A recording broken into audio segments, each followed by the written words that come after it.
that was powerful for me. But what happened, Bob, was fast forward a couple of weeks later, he did the same thing. My vulnerability stirred him outside of group to go, Chris, I need you. Like, can we talk? And those interactions hadn't happened before in that same way.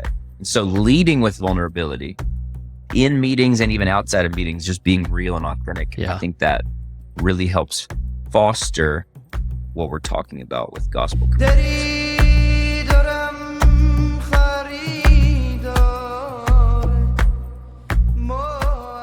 Welcome to the Field Leaders Podcast. I'm your host, Dr. Bob McNabb, and with me today from the Middle East is Scott Lundy, team leader, coach, and mentor. Also, we have special guests, Chris Gazzardo from Africa, Tom Mullis, former field worker, team leader coach, and now a team leader mentor, Jim Doggett, teams guru and leader mentor, as well as Jen, a leader who's joining us from Southeast Asia. Our topic today is gospel community, leading others into it. We've talked previously about the powerful impact that gospel community can have on ourselves, our families, our communities, but today we want to specifically look at some keys to leading others into gospel community. We'll start off by looking at what does it look like to personally lead people into it. Secondly, we'll look at what does it look like to coach others into leading their teams into gospel community. And then we'll explore what it looks like to lead people of other cultures into gospel communities, and if that's even possible. And then we'll conclude with a few final words. So, Chris, why don't you start us off? I think 3 or 4 things come to mind. One is vulnerability, just to be vulnerable, to be able to do this well. I'll share a story about that in a second. The second is time. You need time, and that's duration of time, and that's quality, the quality of the time. And so like one thing, for example, is making space for it. We've made it just a part of our routine in our team life, where we're going to take the first half of our business meeting, ministry meeting, and we're going to devote it to hearts. And we're going to take the second half of the meeting and devote it to work. And it's been powerful. The camaraderie, the connection that's been built by doing that. People don't just feel like you're using them for ministry, because you're not. You're actually wanting to connect with them as a person. So time is important. And then this works on the field or off the field, but confidentiality. Are we holding what's being said confidential? Because if we go share it, that instantly is going to erode any trust we've built, right? Right. And the vulnerability piece, the story I wanted to share is, there's one thing to be vulnerable in a meeting where you're, planning to, like, you just know you're going to be vulnerable and be open and the goal is to be real, right? But one of the things that was, the story that stands out to me is, we were doing that in our team meetings, but then I had this like big fight with my wife where I screwed up and I was feeling shame. And I called my co-leader and said, bro, I need to talk. And he's like, sure. He shut everything down. We went in a room at the ministry center and he said, what happened? And I just told him everything, and he practiced the skills that we've been learning, and he just loved me well. And instead of getting stuck in shame, like I gained courage as he was with me, as he related to me. And then even as we prayed together, like I need to receive the gospel in that moment, that God still loves me in my brokenness. And so, Chris, I thought you were supposed to just lift the rug and sweep that stuff under it. You could try that. I did that for years. It doesn't actually help, right? There's something to bringing, confessing your sin to one another. There's something healing about that. It's not that you need that for forgiveness, right? But you need it for healing. Yeah. And it seems to just like break the back of darkness, or the evil that's pursuing you is just broken when you come and share that and bring it into the light. Yeah. It's powerful. Yeah, thanks for sharing that. Can I add another thing? Absolutely. So one of the things that was powerful in doing team life in Kenya together and creating this gospel community was being able to be vulnerable and real with each other. And as we were on the field, we were kind of trying to decipher, how is evil hunting us? Like, what's the, not like what's the spiritual warfare going on, but what's the specific hunt of evil on our team or on missionaries on the field? And what we noticed, my wife and I, and then was confirmed by our team when we said it, was evil hunts us, one, to tell us we're not doing enough, and two, that we're not making a big enough impact. Like, my wife and I were just moving to Kenya. We were just getting started. And Anna's like, I don't feel like I'm doing enough. Like, I'm mostly momming, whatever. And we're looking at other people on our team that are doing evangelism, and we're comparing ourselves to each other, or we're doing this ministry thing and we're not seeing the impact that we want. And I go, this is how evil's hunting us. But what about you guys? And as we shared as a group, they were able to open up and go, that's exactly the same way evil is hunting us. And so we all saw that we were not alone, that evil was hunting us in the same way. And then that helped us to pray for each other, to buffer that hunt and go, I think you're doing awesome and you think I'm doing awesome, but we're comparing. Like, let's not compare. Like, let's cheer each other on. Yeah, that's good. So you mentioned vulnerability, time, and confidentiality. Do you see, the question I was asking is, on the field, do you see those as being different from on the field? Are there any aspects of that that's different than, let's say, back home in Georgia? Nope.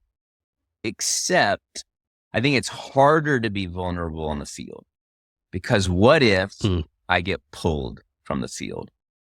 Or what if they think less of me? And so the what ifs I feel like the stakes are higher. So the stakes are higher on what if I get pulled, but the stakes are also higher to the positive. Like, if I'm not vulnerable, then this thing could fester and I really might get pulled from the field because my wife and I are fighting so much. You know what I'm saying? Like, yeah. Versus bringing the small thing when it's small out in vulnerability and getting support. Does that make sense? Yeah, I agree. That's one of the things that you're so invested. And I think about field leaders, and the extra pressure, which is false in so many ways. But, I'm the leader. I'm supposed to be a model. I can't, I will be disqualified if I share what's really going on with me. Yeah. Then that's absolutely not true. You'll be disqualified in the long run if you don't. It's because it's going to blow up, versus going ahead and being honest in the short run and getting the help from the community. Yeah. Chris, the point you're making, that to lead other people into gospel community requires you as the leader to kind of drop your fig leaves first and to be vulnerable, is so important that I want us to spend some time there, because I know for years I was very hesitant to do that. And so, Jim and Tom, I'd love to hear you guys speak into this, because you spend so much of your time mentoring leaders and helping them get beyond barriers to being vulnerable. And when that happens, then they're able to lead others into real, authentic gospel community. So, Jim, what do you have to share with us about this? What if you're discipling someone and they come to you and say, well, I confessed 80% of my sins to Jesus, and I told him where I made this mistake and that mistake. Now, there's 20% that I held back, because if he really knew about those sins, he would have a harder time forgiving me. He might not usher me into the kingdom. What would you do in that moment? You would help them understand the gospel better. No, he paid for it all. You're at your worst and weakest. He said, you're mine. If you put your trust in me, you're mine. So why would we in our communities act like, if there's some things that if other people knew about me, or if Jesus knew about me, he wouldn't accept me, so I'm going to hide those things. If you build your whole gospel community culture around hiding the worst things and being open about tertiary things, that is not the gospel going forward in power. When someone truly believes the gospel enough and the grace that Jesus is offering, that your worst thing is not your undoing. Yeah, my weaknesses need not be my undoing in the gospel, because Jesus made a way for that.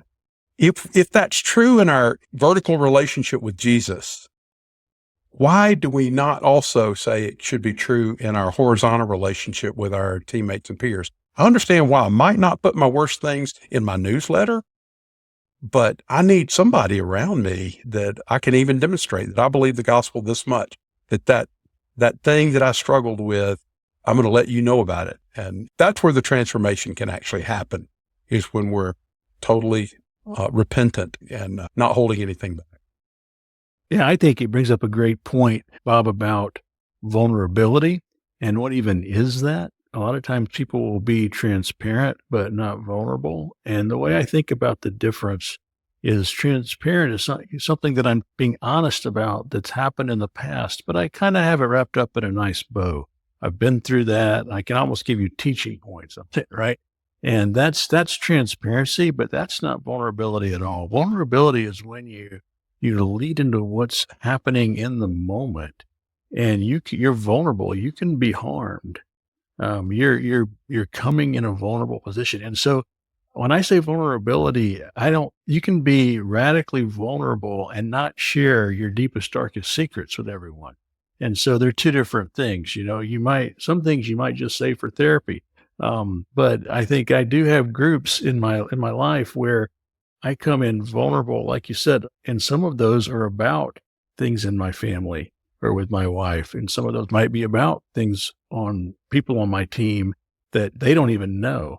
And it's not really about being vulnerable about the situation with the team or the situation with my family. It's about being open with my heart. Now I'm experiencing those things so that they can lead me to, having the gospel begin to transform me over those things in my life, in my whole heart, so that I can clarify what's at stake and live differently as a result, make different choices. And so when I'm with my team, I'm going to lead in vulnerability. We have a practice that we do called a brief 3-word state of the heart check-in. So it causes us to pause and say, how are you coming into this meeting? And I want to hear 2 or 3 emotional words. And so it pauses. You have to pause, get in touch with what's going on in your heart and share vulnerably. Now, that doesn't mean you're sharing your deepest, darkest secret, but you are being authentic and vulnerable in the moment. And that will change the tenor of the meeting. And what I've found is it allows for more people to step into more and more vulnerability, and over time creates an atmosphere of safety and trust. Yeah, that's good. And I think beyond just personal health and transformation, there is an increased synergy and effectiveness that happens on teams when people are able to be their authentic selves, when they're able to admit, hey, I need help with this. I don't know what I'm doing. And there's been some secular research on that say the most powerful, effective teams are ones where people feel free to be honest about where they're struggling or what they need help with. And so it's not just so that we can have a great, healthy team in and of ourselves, but it really will impact our effectiveness in reaching our friends and neighbors for Christ, especially in other cultures. Yeah, Bob, that reminds me of a situation where team effectiveness was definitely being hindered by the lack of gospel community. I guess it was about 10 years ago when I was friends with another team leader in my town. He and I both had the same team coach, or team leader overseer, as you might say. And my schedule's a little slowing down, but the team leader I was friends with needed to go back to his home country to raise some funds and do a little recruiting. It was going to be gone for 3 to 4 months. But because of the environment and the drama, the relational tension that was going on in the team, he didn't feel comfortable leaving any of his teammates in charge, like letting someone fill in his place. And so the team leader coach, an overseer, asked if I could do it. And the team leader was comfortable with that because he and I were friends. And during that 3 to 4 months, I was able to check in with the team leader while I was gone, but also try to help resolve some of these problems and bring more peace and kind of just, bring reconciliation and forgiveness. But in that process, I learned that this team leader, he was kind of hard to work with. I'd only seen him from the leader side because we had been co-leading other things in the past. And so I'd only heard his side of the story. And here I am trying to be a bridge. And it was just very difficult because this team leader was not creating a safe environment emotionally for people. So I think one of the things that we can learn, or I learned from that situation, was that leaders oftentimes need coaching and how to ensure their teams are experiencing gospel community. So can you suggest any simple ways a team leader coach or team leader or overseer can encourage team leaders in that direction? Yeah, that's good. I think about some of our listeners who are coaches of other field leaders and the role that they can play as the coach in not only calling other field leaders into gospel community, but helping them think about their leadership and how they are leading the people that they lead into significant gospel community, because we all know that it impacts not just the effectiveness that we have, but it impacts our longevity, our thriving, our families. I think about a team leader that I was coaching, and we took a walk in the woods, and as we were talking, he was explaining that his team was multiplying into multiple teams. They're going to go into 3 different locations instead of just being in one. And I asked him a simple question. I said, well, that's exciting. That's wonderful. Tell me how you see your teammates as they go out into these other places really having the kind of gospel community that they need to do well in those new locations. And he kind of stepped back and said, that's the kind of question I need you to ask me. Sometimes we just need somebody to ask a question that helps us think about more than just how effective are we in the ministry, but actually how will we shepherd and take care of the souls of our people so that they will thrive themselves. And Tom, I know you've had a responsibility in the past of coaching team leaders. And I remember a story you told once of a team leader whose team was coming apart at the seams. And you kind of stepped in thinking, well, I'm not sure this is going to work, but I'll try this Hail Mary. And so I'd love for you to share that story with our listeners. Wow, I can remember that vividly. It really was a Hail Mary because I had no idea what was going to happen. It was honestly one of the most dysfunctional teams I had encountered at that point in my ministry, maybe ever. And the team would not have been there in 4 to 6 months by the time I was meeting with that team leader and even that area director. And so I called a friend of mine, like you said, through the Hail Mary to see if I could get these guys into a retreat with me where we would begin to go do some of this heart work together in gospel community to see what God might do in that kind of context. And so we did. We got them a slot, flew them all into a retreat facility in Alabama, and we spent 4 days in gospel community, learning how to be vulnerable, to be safe. Things that came out of that were phenomenal. It wasn't just one big mountaintop experience, but it set them on a trajectory to stay living in gospel community. One of the things that we found out was one of the guys on the team had gone for the wrong reasons, and we helped him to transition out. And this is a team that on paper was the dream team. They were trying to live in what they even articulated as gospel-centered community. But when they tried to do it and live it out, it was like they were doing it with both hands tied behind their back and just like bashing each other on the head and bloodying each other up. And it just wasn't working. And so as we entered together into gospel community, we began to see lives change. We began to see protective strategies come down. We began to see people radically humble, radically honest, radically vulnerable. And it began to transform that team. Like I said, one fellow decided he was going to leave the team, and that was a good thing. And he was able to transition well. The others stayed for over a decade.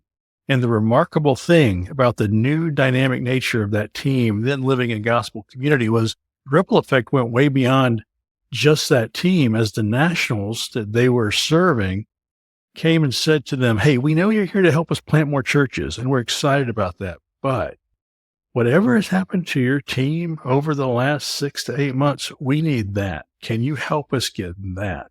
And so what they saw was the difference the gospel community was making.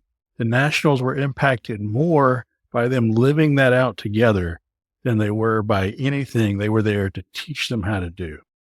I can also add to that, Bob, in those same team that I was talking about that learned to be a gospel community and where the national leaders latched on to that. Not only did they latch onto it, this team was able to help them go through the same process, the same material, but the difference is the nationals were able to contextualize it in such a way that now they don't even need the missionaries to be a part of that at this point, because they, on an annual basis, lead retreats and take leaders through that same gospel community process. And they're continuing to reap the benefits of living in light of gospel community in authenticity and vulnerability. They've reclaimed what I call the lost art of authentic biblical community, and it is making an incredible difference in a dark place. I love that story. I know that team. And so imagine this. This is a church planting team. What type of church would these guys have reproduced before they started living in gospel community with one another?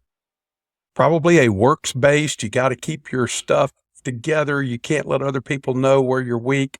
And they could have carried that facade right into their church planting efforts. And I believe they would have reproduced the fruit that was coming out of that dysfunctional team. Think of the kind of church that will be planted by someone who is living authentically in gospel community with other people on their team and around them. That is the gospel coming. That is the kingdom coming to the earth as it is in heaven. Yeah, that's good. And I think it raises one of the questions some of our listeners will have, and that is this gospel community stuff, this idea of authentically connecting at a feelings level, and even deeper than that, at a deep desire level, heart to heart, and not just at the rational level. Will that really transfer into other cultures? I think there may be some skepticism there, maybe like, yeah, that works at other places, but not, you don't understand my people group. That would never work here. But recently, I've heard some really encouraging thoughts on this and stories about this. And the main idea I've been hearing about this is human beings are human beings. We all have deep desires. We all have feelings. And so it will absolutely transfer. And so I'd love, Chris, for you to share with us the story that you shared with me recently about how this has worked in your context. So I think the first time we started leading these groups in Kenya with Kenyans, it was so eye-opening, the impact, because people had said Africans don't have time for their hearts. Like verbatim, these are leaders like, Chris, you're coming over here, but they don't have time for this. They just got to get their needs met. And I said, we'll see, And so we taught them about, their thoughts, choices, feelings, and desires. And two stories stand out to me. One, my wife's leading a group of all Kenyans. And the way that we start these gospel communities is, how are you coming into the meeting? What are 3 feeling words? And she said about 3 weeks in, one of the ladies said, for one of her 3 feeling words, she said, I feel safe. But what was profound about that was she said, I've never felt safe in any small group or Bible study in my life. So that was just like so powerful, so beautiful. And the second was a Kenyan leader. He was the leader of essentially Campus Crusade at the base in Kenya. And he said, he was just raving about how powerful being in our gospel community was. And it was only like 6 weeks, 8 weeks. But he said, this is the best thing I've done in the last 5 years. So one of the stories that stuck out to me, we taught them on how to respond when somebody's vulnerable. And most of the times when people are vulnerable with us, we'll either be silent or we'll try and fix them or we'll give them like a Bible answer. Yeah. And so we're teaching at this training with all of our people, and we modeled it for them. Like, okay, My wife was vulnerable, and then I covered her, responded with empathy, compassion, connection. And during the break, he came up to me and he goes, "You just fixed a problem that I was running into this week. 2 people have come to me with really hard stuff, and I did not know how to respond. I did exactly what you said. I was silent." And he goes, "Now I know what to do." Yeah, thanks for sharing that, Chris. I think that's really helpful to just kind of confirm the idea that at a basic human level, we are all the same. And the things that we're talking about with gospel community are universal, and they are needed in other cultures. Now, the tools that we use may need to be contextualized for our particular culture, but the needs at the base level are the same. So it's encouraging to hear how they have ministered to people in your culture. Now, I know Tom has led a lot of people into experiencing gospel community and also has experience in a lot of different cultures. So I'd love to hear, Tom, what you have to say on this. Yes, it can be contextualized because I think I don't like the word it transcends culture. As a missionary, I laugh at almost when I hear those things, but what I think about more is it undergirds culture. It's one of those things that is beneath culture, the culture of the heart. And I believe that you really can't transform the heart of the culture you're serving in until you're willing to transform and let the gospel transform the culture of your own heart. And I believe we have missionaries that are out there reproducing a culture, a heart culture that doesn't promote, that's not conducive for transformation. And so I'm excited when I hear those stories because it gives me hope that we can flip the script on that and that we can begin to see people living from their whole hearts, ministering from that, and reproducing those kind of communities.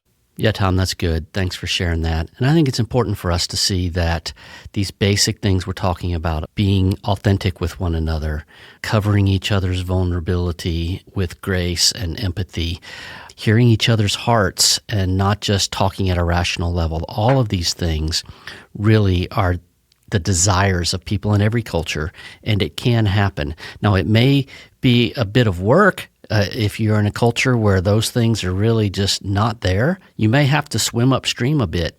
But that's the work that we have before us as cross-cultural workers to figure out, okay, we need to exegete our culture and figure out how to contextualize these principles so that they really can take root and grow and thrive in the culture in which we're working. And it'll be beautiful when it does. But there's another cultural question I want to ask as we begin to wrap things up. And this one's specifically for Jim, our temperaments guru, and Scott, because I know he is an introvert. So what about crossing cultures between extroverts and introverts, and how can they interact in gospel community, and how, maybe if you have some words on how to lead introverts into gospel community, or perhaps some encouragements for introverts to step up and be leaders of others into gospel community. So Jim and Scott, I'd love to hear from you guys on this. I think there is a risk that introverts might feel. It sounds scary that I'm going to be opening myself up. I have actually seen on teams that the opposite can be true, that if the introvert is willing to risk it, they have so much depth and they have layers of their own heart maybe that they have never plumbed, that when they're in a safe community where it's okay. I think extroverts are more likely to be personable with any group, without even a group even that they don't have a history with. Introverts, they need a well-worn pair of blue jeans. They don't want to be trying on new pants every day, going into new situations and being vulnerable. But when they can get into that well-worn pair of blue jeans and that flannel shirt, they can really help their gospel community, because there is a level of depth and richness that the introverts have that I think helps the extroverts be more real and honest. So it's counterintuitive. Extroverts might think they're the best equipped to go do it. And yet those introverts who are courageous enough to open up to that, I feel like they have more to offer at times. Yeah, I would say as an introvert, both being one, but also leading others, it's just introversion, extroversion, a lot of it is energy. Like, is your battery charged up or being decreased, your energy levels?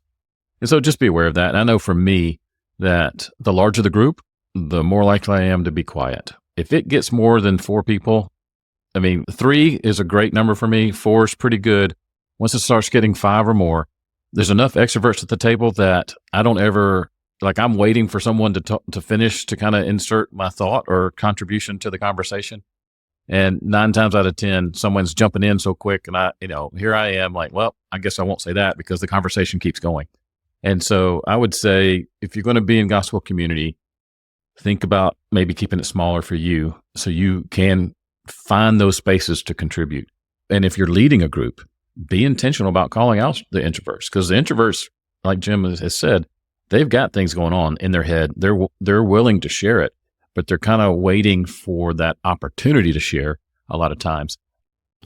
Jim and Scott, those are some insightful words as always. And as we close things out today, I would love to throw it to Jen and ask her to share a final word or two, just to encourage leaders in their pursuit of leading their own teams and also those they're coaching perhaps into gospel communities. So Jen, what would you say to us? I think one thing is sticking at it, just not giving up. So just the simple, like, there's a lot of times, sometimes leaders, I think I'm just like, wow, I could go a lot faster. I could just plug in some other ways and do some other stuff. This would be a lot easier. But sticking with it, just being persistent at it, that I feel is actually a key of commitment and persistence. And then the second is believing the best about others. I was reading Romans 15 the other day, and in verse 14, Paul, there's a lot he has to say in chapter 15 about community, but this one statement stood out to me. It was just like, I believe in your goodness. And I thought, that is actually just so important. And later that day or 2 days later, I had a teammate call me and say, hey, this happened. I want to apologize or whatever. We'd already walked through the situation before. And I was just able to really be like, I just really believe you're good. I believe you're good. I don't believe you meant ill by this. I believe in your goodness. And when it happened again, I was like, yeah, I didn't enjoy it, but this is what it was. I think believing in others' goodness is a huge key, because they might really have ill intention. That might be true, but most often than not, that's not the case. And a lot of things can get worked out when I'm in that posture with people. That's really challenging, Jen. Thanks for sharing that. Well, we've come to the end of our show for today, but before we leave, I'd like to take just a minute and review some of the highlights, because I think there's some really good stuff that we looked at today. And so I personally jotted down 5 points that our guests made, and I'd also like to add one of my own at the end. So I think the first one that I heard was that going first and modeling vulnerability is a must if we're going to lead others into quality gospel community. Second, I heard that leaders need to be led into gospel community and coached in how they are leading their teams into it. The third thing was it can and must cross into other cultures. The people groups that we're ministering to deserve to experience the richness of the body of Christ, and they can. The fourth thing that I jotted down was gospel community is not just for extroverts. And might I add, not just for women. Sometimes men want to think, oh, that's a women thing. But actually, men, I think I know more men who are really enjoying deep gospel community with one another and support from each other than I do women. So this is not just a woman's thing or a man's thing. It's for all of us. And I love finally what Jen shared, to stick with it and to believe the best about other people and to keep pursuing them until we really enter into deep gospel community with them. Now, for the bonus one, I promised I would add this. Skills are important. I spent much of my ministry career without the basic skills of how to lead people into vulnerable, authentic, meaningful, supportive gospel community. It happened at times, but not consistently the way that it should. And then 30 years into it, I received some training on these things, and it made all the difference in the world. And so that's one of the reasons why I'm so passionate about creating this podcast and opening up some training opportunities for those of you who would like to be trained in how to better facilitate gospel community in the teams that you lead. If we can help you with that, please reach out to us on our podcast webpage on the Missio Nexus website. And we'd love to include you in some gospel community facilitator training or to connect you to some other leaders around the world that you can experience gospel community with. Well, I've enjoyed our show today. I hope you have too. Please join us next time for our discussion of barriers to gospel community and how they can be overcome. And thanks so much to our guests, Chris, Jim, Tom, Scott, and Jen. It's been great being with you guys today. This has been the Field Leaders Podcast, a ministry of Missio Nexus and a part of the Missio Nexus Podcast Network. Leaders, you are not alone. We're here to help you connect, learn, grow, and collaborate. God bless.